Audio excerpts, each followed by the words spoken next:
महाकुंभ वाली लड़की से हमारा भइल बा प्यार।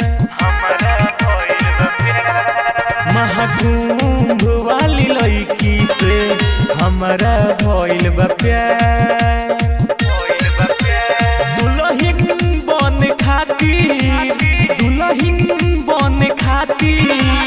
पूरा भइल तैयार।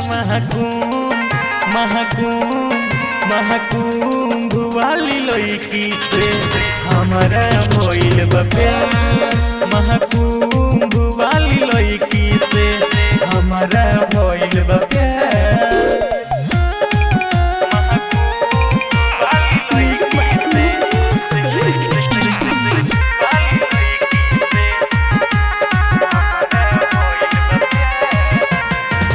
अखिया नसीली ओपर कोइले बा दीवाना। देखले बानी जब से नी लगे नहीं खाना। बनी हमरे उपनिया निक लागे रहनिया। मंगिया जहिया भर देखी पूरा जवार। महाकुंभ वाली लड़की से भइल बात प्यार। महाकुंभ वाली लड़की से भइल बात प्यार।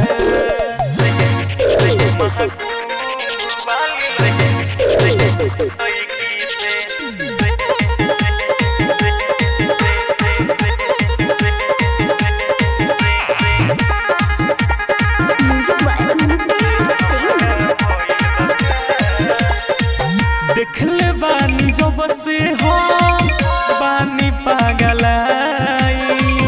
मिल खातिर करा से बानी हम आई। पहले मुकेश राजा बनी है ओकर राजा। पहले ऋतु मिश्रा पहले ऋतु शाही जल्दी चलाई जहार। महाकुंभ वाली लड़की से